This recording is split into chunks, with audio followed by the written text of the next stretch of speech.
रूस और यूक्रेन के बीच जारी संघर्ष एक बार फिर से गहरा गया है। शुक्रवार को रूस ने यूक्रेन पर बड़े पैमाने पर मिसाइल और ड्रोन हमले किए, जिसमें Tu-95MS बॉम्बर का भी इस्तेमाल किया गया। इन हमलों में दुर्भाग्यपूर्ण रूप से कुछ बच्चों सहित कई निर्दोष लोगों की जान चली गई और दर्जनों लोग जख्मी हो गए।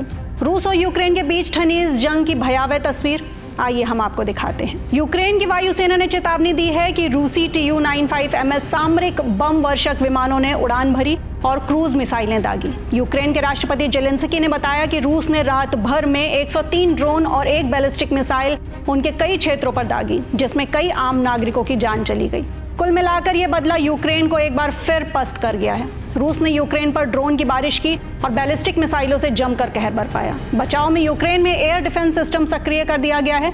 कीव के ओबलान और क्लित्स्को में लगातार सायरन बज रहे हैं। यह हमला ऐसे समय में हुआ है जब कुछ ही घंटे पहले राष्ट्रपति पुतिन अमेरिकी राष्ट्रपति ट्रंप से बात कर रहे थे। इस बातचीत के दौरान पुतिन ने अपनी मंशा स्पष्ट कर दी थी। ट्रंप ने पत्रकारों से बताया कि मुझसे राष्ट्रपति पुतिन ने कहा और बहुत दृढ़ता से कहा कि उन्हें हवाई अड्डों पर हाल के हमलों का जवाब देना होगा। ट्रंप ने सोशल मीडिया पर एक पोस्ट में पहले ही चेतावनी दे दी थी कि 1 घंटे की ये फोन कॉल रूस और यूक्रेन के बीच तत्काल शांति लाना मुश्किल है। यूक्रेन के खिलाफ रूस की बदले की कार्रवाई ने इस जंग में शांति की सभी संभावनाओं पर पानी फेर दिया है। कुल मिलाकर ट्रंप की बात सही साबित हुई और 24 घंटे होते होते पुतिन ने यूक्रेन पर हमला कर दिया।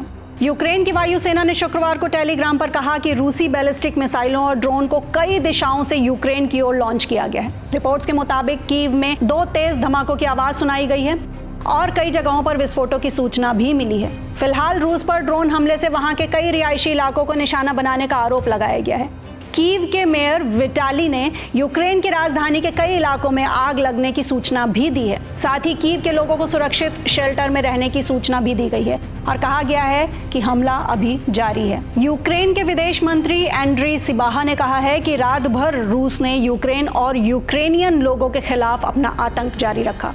लोग घायल हुए और मारे गए। खार्किव में कम से कम 4 बच्चे घायल हुए। सिबाहा ने जोर देकर कहा कि रूस शांति नहीं चाहता, यह अल्टीमेटम जारी करता है और नागरिकों को निशाना बनाता है। उन्होंने मजबूत अंतर्राष्ट्रीय कार्रवाई का आह्वान किया है। साथ ही साथ जेलेंस्की ने अतिरिक्त प्रबंधों और अंतर्राष्ट्रीय दबाव का आह्वान भी किया है। उन्होंने कहा कि हम संयुक्त राज्य अमेरिका, यूरोप और दुनिया के हर उस व्यक्ति से कार्रवाई की उम्मीद करते हैं जो वास्तव में इन भयानक परिस्थितियों को बदलने में हमारी मदद कर सकता है। तो आपको बता दें कि यूक्रेन पर रूसी मिसाइल हमला यूक्रेन की एजेंसियों द्वारा रूस के भीतरी इलाकों में बड़े पैमाने पर ड्रोन हमलों की एक सीरीज शुरू करने के कुछ दिनों बाद हुआ है।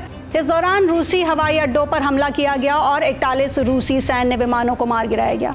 इतना नरसंहार देखने के बाद आपको क्या लगता है? क्या रूस और यूक्रेन के बीच शांति स्थापित करने के लिए यूक्रेन कोई कदम उठाएगा या फिर इस जंग के और भड़कने से हम वाकई तृतीय विश्व युद्ध की ओर आगे बढ़ रहे हैं? बताइए अपनी राय हमें कमेंट सेक्शन में और साथ ही साथ ऐसे ही दमदार एक्सप्लेनर्स के लिए फॉलो करें आईनेक्स लाइव को।